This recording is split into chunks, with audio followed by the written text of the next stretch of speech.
اتنا شور شرابہ ہے، میں کیسے معلوم کروں کہ کس کا موبائل ہے؟ ذرا آپ اسے تو دیکھیں۔ اس کی ایک کزن موبائل پکڑا کر اس کے ہاتھوں میں خود فوراً باہر نکل گئی تھی۔ ہر طرف ایک ہلچل سی مچی ہوئی تھی۔ کوئی کسی کو دیکھ نہیں رہا تھا اور کان پڑی آواز تک سنائی نہیں دے رہی تھی۔ ڈھولکی کی آواز پورے گھر میں گونج رہی تھی۔ اپنے ہی موبائل کو ہاتھوں میں پکڑے اطراف میں نظر ڈالتے سب کو خود میں مگن دیکھ کر اسکرین پر انگلی ایک بار ماری، اور جو میسج اسے موصول ہوا تھا وہ اسے ڈر اور خوف میں مبتلا کر گیا۔ اس کی پیشانی عرق آلود ہو گئی۔ تمہاری ان گنت تصویریں میرے پاس ہیں، اور وہ میں چاہوں تو اپنے طریقے سے ایڈٹ کر کے تمہارے سسرالیوں اور تمہارے ابا حضور کو بھیج سکتا ہوں، بلکہ بھیجوں گا۔ اس کے بعد دیکھنا تمہارا کیسا تماشا بنتا ہے۔ میں وہ تماشا بھی دیکھوں گا اور یہ بھی دیکھتا ہوں کہ تم کسی اور کی کیسے ہوتے ہو۔ اسکرین پر ابھرتے ان الفاظ کو دیکھ کر وہ اپنے دل پر ہاتھ رکھ گئی تھی۔ اتنے دنوں تک تم نے مجھ سے باتیں کی، تب تو تمہیں کوئی فرق محرم یا اور نامحرم کا نہیں تھا۔ اچانک سے انکار کہلوانے کے بعد مجھے محرم اور نامحرم کا سبق پڑھانے لگی ہو، اور خود دوسری جگہ شادی رچانے کو تیار بھی ہو۔ میں بھلا ایسا کیسے انہیں دیکھ سکتا ہوں؟ اس نے سائیں سائیں ہوتے ذہن کے ساتھ ان گنت بار ان میسیجز کو پڑھا تھا۔ کب اور کہاں اس سے ایسی غلطی ہوئی تھی جو وہ آج ان حالوں کو پہنچ رہی تھی؟ اسے کچھ سمجھ نہیں آ رہا تھا۔ آنکھوں کے سامنے اندھیرا چھا رہا تھا اور چہرے کا رنگ متغیر ہو گیا۔ ذہن اندھیروں میں ڈوبنے لگا۔ لیکن کون تھا جسے وہ یہ سب بتا سکتی؟ کیونکہ ہر کوئی تو اسے ہی غلط سمجھتا، اسے ہی قصوروار ٹھہراتا اور اس کی زندگی تک اجیرن بنا دیتا۔ وہ اپنے جھنجھنا اٹھے ذہن کے ساتھ خود کو پرسکون کرنا چاہتی تھی، لیکن آنکھوں کے سامنے چھاتے اندھیرے کے سوا اسے کچھ نظر نہیں آ رہا تھا۔ ڈھولکی اور گیتوں کی آوازوں کے ساتھ ساتھ ساری ہی آوازیں دھیرے دھیرے اسے مدھم سنائی دیتے بالکل بند ہو گئیں۔ آنکھیں موند کر وہ وہیں ہوش و خرچ سے بیگانہ ہو گئی۔ اسے اس طرح سے گرتے ہوئے دیکھ کر ہر طرف ایک ہلچل سی مچ گئی تھی۔ کمرے میں صرف گھر کی خواتین ہی موجود تھیں، اس لیے یہ بات کسی رشتہ دار کو پتہ نہیں چلی۔ جب اسے ہوش آیا تو خود کو اسی کمرے میں بیڈ پر لیٹے ہوئے پایا۔ اس نے دھیرے دھیرے اپنی آنکھیں کھول کر ارد گرد کا جائزہ لیا، لیکن جو چہرہ اس کو سامنے نظر آیا وہ اس کی آنکھیں بے اختیار نم کر گیا۔ ممی، آپ آ گئیں؟ نقاہت زدہ آواز میں گویا ہوتی وہ ان سے لپٹ گئی۔ انہوں نے بھی اس کے گرد محبت سے ہزار ڈال کر خود میں سمیٹ لیا۔ کیسی ہے میری جان، اور کیا ہو گیا تھا؟ طبیعت تو ٹھیک ہے نا؟ کیا کچھ سوچ رہی ہو؟ کوئی بات ہے تو مجھے بتاؤ۔ تمہاری میمی ہے نا، تمہارے ساتھ کچھ بھی برا نہیں ہوگا۔ بتاؤ تو صحیح میری جان، تمہارا چہرہ اتنا پیلا کیوں لگ رہا ہے؟ لاتعداد سوال کرتے ہوئے اس کے چہرے پر آئے پسینے کو صاف کر کے گلاس میں رکھا پانی پلایا۔ پانی پینے کے بعد جب وہ کچھ پرسکون ہوئی تو اپنے گرد کا جائزہ لیا۔ سامنے ہی بیڈ کے کنارے پر اس کی امی بیٹھی ہوئی تھیں۔ ان کی داہنی طرف مہرین ہاتھ باندھے کھڑی اپنے ہونٹوں کو بے چینی سے کاٹتی ہوئی اسے ہی دیکھ رہی تھی، اور دروازے کے پاس ہی اس کی میمی کا چھوٹا بیٹا حاتب کھڑا تھا۔ اس نے جیسے ہی حاتب کی طرف ہاتھ بڑھایا وہ فوراً ہی اس کے قریب پہنچ کر اس کا ہاتھ تھام گیا۔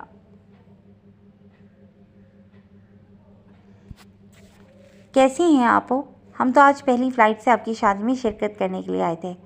سوچا تھا کہ آپ کو خوش و خرم دیکھیں گے، لیکن آپ تو ٹھیک نہیں لگ رہی۔ اس نے بڑی محبت سے اسے پوچھنا چاہا تھا، لیکن وہ ہر ایک کے سوالوں پر بس خاموش تھی، کیونکہ خاموشی اختیار کرنے میں ہی اس وقت اس کے لیے عافیت تھی۔ وہ نہیں جانتی تھی کہ اس کے منہ کھلنے کے بعد یہاں کیسا طوفان برپا ہونے والا ہے۔ اس کی خالہ نے اپنے شوہر اور چھوٹے بیٹے کو لے کر ممبئی سے اتنی دور صرف شادی اٹینڈ کرنے کے لیے ہندوستان کے صوبہ اتر پردیش تک کا سفر طے کیا تھا۔ میمی، آپ لوگ تو نہیں آنے والے تھے، پھر کیسے آ گئے؟ خود کو حشاش فشاش ظاہر کرتے ہوئے باتوں کا رخ تبدیل کر دیا۔ میرا دل بہت بے چین تھا اور یہ بھی بہت واویلا کر رہا تھا، اس لیے ہم چلے آئے۔ انہوں نے زیادہ کریدنا ضروری نہیں سمجھا، اس لیے سکون سے جواب دینے کے ساتھ ہی خود بھی بیڈ سے ٹیک لگا کر بیٹھ گئیں۔ اور ڈریگن صاحب، میرا مطلب ہے کہ آپ کے بڑے صاحبزادے نے آنے کیسے دیا آپ کو؟ اس نے فوراً تصحیح کرتے ہوئے سر جھٹک کر پہلی بار بے اختیار مسکرائی۔ اس کے ساتھ ہی ان کے بھی چہرے پر مسکراہٹ نمودار ہوئی۔ خبردار، بڑا ہے تم سے، کچھ تو لحاظ کرو۔ اس کی امی ڈپٹ کر اسے ٹھیک دیکھ کر کمرے سے باہر نکل گئیں۔ آپ کے ڈریگن صاحب یہاں نہیں تھے، بلکہ ہفتے بھر پہلے ہی میٹنگ کے سلسلے میں عمان گئے ہیں، اس لیے ہمیں اجازت مل گئی۔ انہوں نے بمشکل مسکراہٹ روک کر جواب دیا۔ انہیں معلوم تھا کہ بچپن میں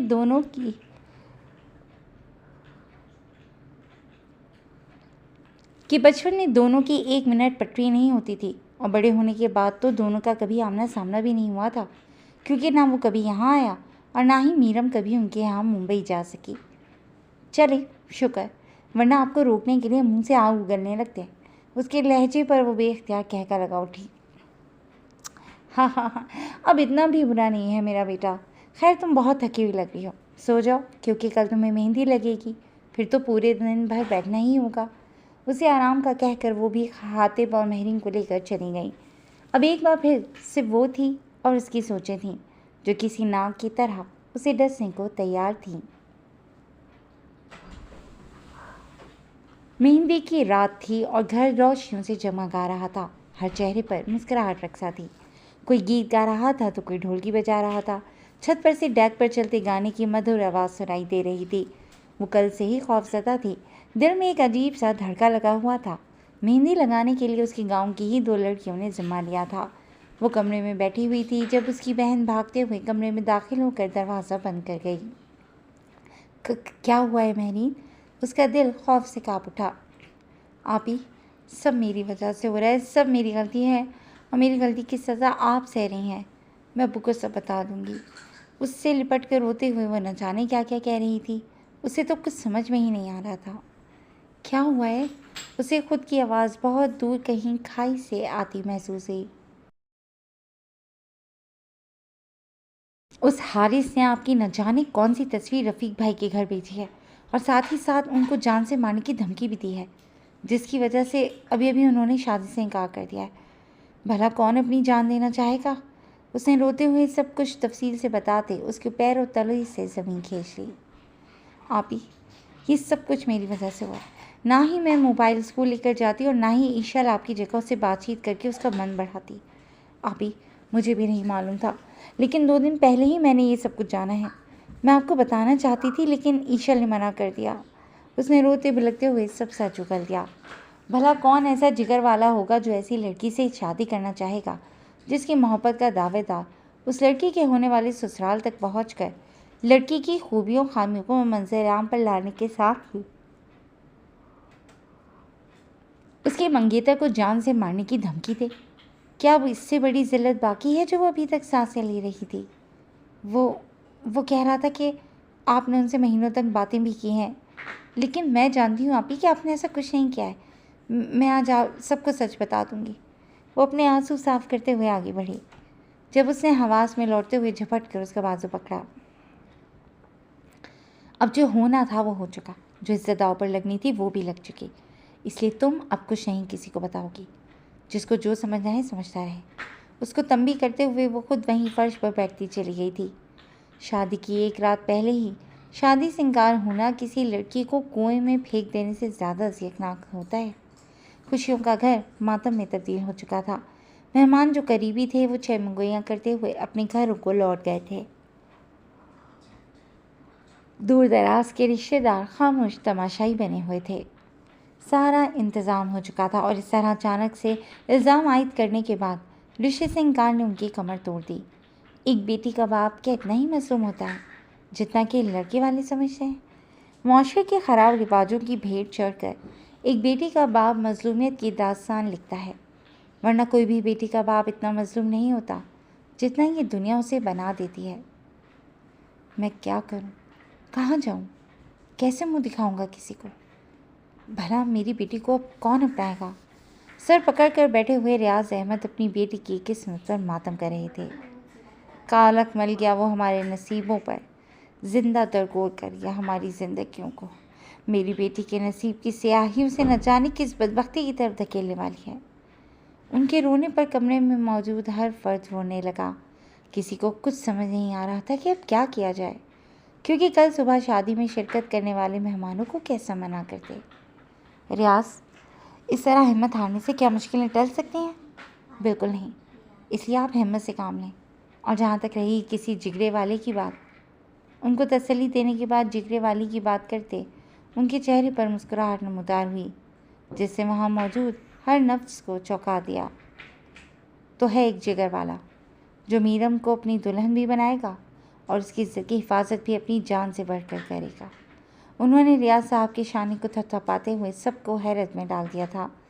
ریحانہ بیگم اور حاطب پہلے تو شدت کھڑے رہے، پھر جب بات کی تہہ تک پہنچے تو خوشی سے سرشار ہو کر ایک دوسرے سے چمٹ گئے۔ رضا بھائی صاحب، آپ کی کیا کہنے کی کوشش کر رہے ہیں؟ ریاض احمد اٹھ کر کھڑے ہو گئے۔ تیاری کریں، کل اسی وقت پر بارات آپ کے دروازے پر کھڑی ہوگی، جس وقت پر ہونی چاہیے۔ وہ اپنی بیوی کو نظروں سے ہی تسلی دیتے ہوئے گویا ہوئے۔ میری بیٹی کو بیاہنے کے لیے کون آئے گا بھائی صاحب، جو بنا سوال جواب کے اس کے سر پر اپنے نام کی چادر ڈال کر اسے سرخرو کرے گا؟ ابھی بھی وہ بے یقینی کا شکار تھے۔ عکاشہ رضا احمد کا بیٹا۔ انہوں نے جس طرح سر اٹھا کر اپنے بیٹے کا نام لیا وہ لمحہ بس دیکھنے لائق تھا۔ ان کے لہجے میں جو مان اور یقین تھا وہ انہیں سب میں نمایاں کر گیا تھا۔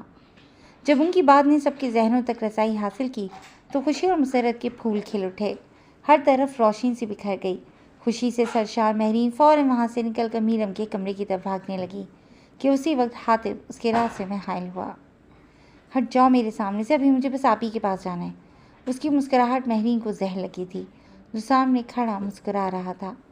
اب وہ میری پرماننٹلی بھابھی بننے والی ہیں، اس لیے تم سے پہلے میں جاؤں گا اپنی آپو سے ملنے کے لیے۔ اس کی راہ میں حائل ہوتے اس نے پانی پت کا میدان سجانے میں بالکل بھی نہیں ہچکچایا۔ تم دونوں یہیں رکو کیونکہ سب سے پہلے میں جا رہی ہوں۔ حاطب اور مہرین کے گالوں کو کھینچ کر حاطب کی امی وہاں سے نکل کر فوراً میرم کے کمرے میں داخل ہوئیں۔ وہ فرش پر بازو میں سر دیے بیٹھی ہوئی تھی۔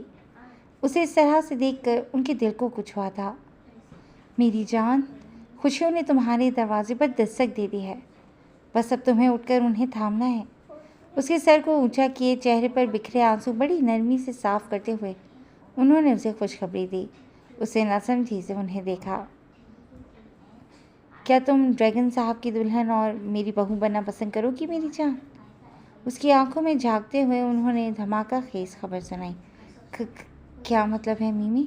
اس نے بمشکل پوچھا۔ مطلب وہی ہے میری جان جو تم سمجھی ہو۔ انہوں نے اس کے یقین پر مہر لگا کر اس کی پیشانی پھٹتے جذبات سے لبریز ہو کر چوم لی۔ اس کے پاس کوئی چارہ تو نہیں تھا اور نہ فیصلے کا اختیار تھا۔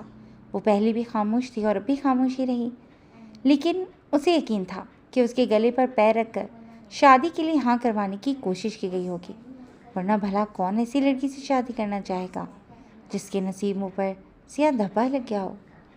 ہر طرف خوشی کی لہر دوڑ گئی، تیاریاں شروع کر دی گئی تھیں۔ اس کے ہاتھوں پر مہندی اب عکاشہ رضا کے نام کی لگ رہی تھی۔ پل بھر میں ہی سب کچھ پلٹ چکا تھا، وقت، حالات اور شاید جذبات بھی بدل رہے تھے۔ تقریباً رات کے 8 بجے عکاشہ رضا کا موبائل بج اٹھا تھا۔ اس نے دیکھا تو اس کے والد صاحب کی کال تھی۔ السلام علیکم بابا، کیسے ہیں آپ اور کیسے مجھے یاد کر لیا؟ سلامتی کے بعد اس نے حال احوال دریافت کرنے کے ساتھ ہی ان سے مزاحیہ انداز میں گویا ہوا۔ ابھی پہلی فلائٹ لو اور صبح 7 بجے تک تم ہمیں گاؤں میں اپنے قریب چاہیے ہو۔ انہوں نے سارے سوالات اگنور کر کے اس کو حکم دیا۔ بابا کیا ہوا ہے؟ کیا کوئی مسئلہ ہوا ہے؟ اور میری ممبئی کی فلائٹ بک ہے، لیکن آپ کہہ رہے ہیں تو میں ابھی ممبئی سے بنارس تک کی دوسری فلائٹ بک کرواتا ہوں۔ اس نے بنا کوئی سوال و جواب کیے فوراً ان کو تسلی بخش جواب دیا۔ ہاں تم پہنچو، پھر بات ہوتی ہے، فی امان اللہ۔ وہ فوراً فون کٹ کر کے سامنے آنگن میں رکھی کرسی پر بیٹھی اپنی زوجہ محترمہ کی طرف بڑھے۔ کیا سوچ رہی ہیں؟ ان کے قریب ہی بیٹھ کر ان کی سوچوں تک رسائی حاصل کرنے کی کوشش میں ہلکان ہوئے۔ کیا وہ مان جائے گا؟ اور وہ بھی ان حالات میں اچانک سے؟ ان کے خدشات پر وہ بے اختیار مسکرا دیے۔ آپ کو اپنی پرورش پر بھروسہ ہے نا؟ وہ ہمارا بیٹا ہے، حالات چاہے جو بھی ہوں ان سے نمٹنا اسے بخوبی آتا ہے۔ آپ پریشان نہ ہوں، سب کچھ ٹھیک ہوگا انشاءاللہ۔ ان کے یقین پر انہوں نے بھی ایک لمبی سانس کھینچ کر خود کو پرسکون کیا۔ انشاءاللہ۔ ان کے دل سے نکلے لفظ منہ سے ادا ہوئے۔ میں نے فون کر دیا ہے اسے، صبح 7 بجے سے پہلے ہمارا بیٹا ہمارے سامنے ہوگا اور پھر ہم آمنے سامنے ہی اس سے بات کریں گے۔ آپ پریشان نہ ہوں، اللہ سب بہتر کرے گا۔ ان کے ہاتھوں کی پشت تھپتھپاتے ہوئے اٹھ کر وہ کھڑے ہو گئے تھے۔ کیونکہ ابھی انتظامات بھی کرنے تھے انہیں۔ صبح فجر سے پہلے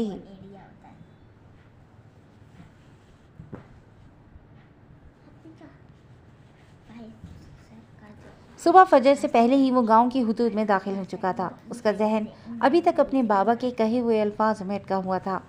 اسے کچھ گڑبڑ کے ہونے کا احساس تو ہو رہا تھا، لیکن اب صحیح بات وہاں جا کر ہی پتہ چلنی تھی کہ آخر ایسا ہوا کیا تھا کہ بابا نے اسے اس طرح اچانک گاؤں آنے کے لیے کہا، حالانکہ انہیں پتہ تھا کہ وہ اس شادی میں شرکت کرنے کے لیے نہیں آ پائے گا، پھر بھی انہوں نے اسے یہاں بلوا لیا تھا۔ ان سارے سوالوں کے جوابات تو اسے ملنے ہی تھے، پر شاید کچھ وقت درکار تھا۔ چاند کا سفر اختتام کو پہنچنے والا تھا۔ فجر کی اذان کی آواز سنائی دے رہی تھی۔ اس کی گاڑی گھر کے باہر دروازے پر رکی تھی اور وہ فوراً ہی گاڑی سے نکل کر کھلے گیٹ کے اندر داخل ہو گیا۔ گاؤں کے لوگ صبح سویرے اٹھنے کے عادی ہوتے ہیں، اس لیے فجر کے وقت ہی گاؤں کے ہر گھر کا دروازہ اسے کھلا ملا تھا۔ گھر کے اندر داخل ہوتے ہی سب سے پہلی نظر اس کی اپنے والدین پر پڑی تھی، جو شاید اس کے ہی انتظار میں باہر آنگن میں ہی کھڑے نظر آئے۔ وہ فوراً ان کے قریب پہنچتے ان کے گلے سے لگا تھا۔ کیسا ہے میرا شیر؟ رضا صاحب اس کی پشت تھپتھپاتے ہوئے گویا ہوئے۔ ٹھیک ہوں بابا، آپ بتائیں مجھے کہ کیا ہوا ہے، کیونکہ آپ مجھے کچھ پریشان لگ رہے ہیں۔ ان سے پوچھتے ہوئے وہ انہیں بر وقت بہت پیارا لگا تھا۔ ہاتھوں میں کوٹ تھامے، ماتھے پر بکھرے بال اور جاگی جاگی سرخ آنکھیں لیے تھکا تھکا سا وہ ان کے سامنے تھا۔ ٹائی کی نوٹ ڈھیلی ہو کر گلے میں جھول رہی تھی۔ شرٹ کے اوپری 2 بٹن کھلے ہوئے تھے، جبکہ آسی فولڈ کر کے اوپر چڑھی ہوئی تھی۔ آج ہی کی تاریخ میں 4 گھنٹے بعد تمہاری شادی میرم کے ساتھ ہم نے طے کر دی ہے۔ انہوں نے اس سے پوچھا نہیں تھا، بلکہ فیصلہ سنایا تھا، کیونکہ انہیں یقین تھا وہ کبھی بھی ان کے فیصلے سے انکار نہیں کرے گا۔ آج اتنے سالوں بعد اس نے گاؤں میں قدم رکھا ہی تھا، تو کس حوالے سے؟ بلکہ کسی کو اپنا بنانے کے لیے۔ آپ کا حکم سر آنکھوں پر بابا، مجھے کہیں تو شادی کرنی ہی تھی نا، تو پھر وہیں کیوں نہ کر لوں جہاں میرے والدین کی خوشی ہو۔ اس نے سر خم کرتے اپنے والدین کی خوشیوں کو دوبالا کیا تھا۔ حاتب بھی پیچھے خاموشی سے کھڑا تھا، لیکن جیسے ہی اس نے مثبت جواب دیا، ویسے ہی وہ اپنی خوشی کنٹرول نہ کرتے ہوئے چیخ کر اس کے سینے سے لگا تھا، اور اس نے بھی اس کے گرد ہتھیار ڈالتے اس کے سر کو سہلایا۔ چند پل بعد رضا صاحب نے اسے ایک طرف لے جا کر ساری حقیقت سے روشناس کروایا، کیونکہ کچھ بھی چھپانا اس وقت ٹھیک نہیں تھا۔ اس کا سب کچھ جاننا بہت ضروری تھا۔ ساری باتیں سن کر اس کا چہرہ غصے سے سرخ ہوا تھا۔ میری جان، وہ بے قصور ہے اور لاچار بھی، اس لیے کبھی بھی تم ان سب چیزوں کے لیے اسے قصوروار نہیں ٹھہرانا، ورنہ اس کا یقین اور ہمارا مان ٹوٹ جائے گا۔ ان کی بات سن کر اس نے فوراً اپنی ماما کو خون سے لگاتے ہوئے ان کی پیشانی پر محبت سے بوسہ دیا۔ ماما، میں اس کے سر پر عزت سے چادر ڈالنے کے لیے آیا ہوں، نہ کہ اس کے سر سے چادر کھینچنے کے لیے۔ وہ میری ہے، بلکہ آج کے بعد سے وہ میرے نام سے پہچانی جائے گی۔ تو اس کی طرف ہر اٹھنے والا ہاتھ میں توڑ سکتا ہوں، اور ہر آنکھوں کو نوچ کر پھینک بھی سکتا ہوں۔ تو سوچے کہ میں خود اس کی دل آزاری کا باعث کیسے بنوں گا؟ کبھی نہیں، کبھی بھی نہیں۔ وہ ان کے یقین پر مہر ثبت کرتے ہوئے ان کے دلوں میں ٹھنڈ پہنچا گیا۔ آج انہیں اپنی پرورش پر فخر ہوا تھا۔ ایک ایسا فرما بردار بیٹا جس نے اپنے والدین کے کہنے پر سر جھکا دیا تھا، اور بنا کسی لگاؤ کے وہ شادی کرنے کے بعد اپنی بیوی کو ابھی سے ہی عزت دلانے کی بات کر رہا تھا۔ یہ اس کے والدین کے لیے فخر کی ہی بات تھی۔ مہرین کے شور کرنے پر اس کے والدین سمیت دیگر لوگ بھی دلہا سے ملنے کے لیے باہر نکل آئے۔ وہ سب سے ملنے کے بعد فریش ہونے کے لیے اپنی ماما کے ساتھ ایک کمرے میں داخل ہوا۔ 10 منٹ میں تم دونوں مسجد جاؤ، نہیں تو جماعت کے ساتھ نماز ادا نہیں کر پاؤ گے۔ وہ کمرے میں پہنچ کر بیڈ پر گرے ہوئے حاتب کو اٹھاتے ہوئے گویا ہوئیں۔ آکاشا تو فوراً واش روم میں بند ہوا تھا اور 7 منٹ بعد گیلے بالوں سمیت باہر نکلا۔ بھایا، جلدی چلیں، اس کے بعد مجھے ابھی سوچنا بھی ہے کہ میں اپنے بھائی کی شادی میں کیا پہنوں گا۔ وہ دہائی دیتے ہوئے اسے مسکرانے پر مجبور کر گیا۔ چلو پہلے مسجد، اس کے بعد اس کا بھی حل نکالتے ہیں۔ وہ بالوں میں برش کرنے کے بعد اسے لیے اندر چلا گیا۔ بڑے آنند فانند میں ساری تیاریاں ہوئی تھیں۔ صبح 8 بجے تک وہ سب نکل کر مارکیٹ کے لیے روانہ ہوئے تھے، اور جو بھی چیزیں انہیں ضرورت کی لگی تھیں اس وقت فی الحال وہی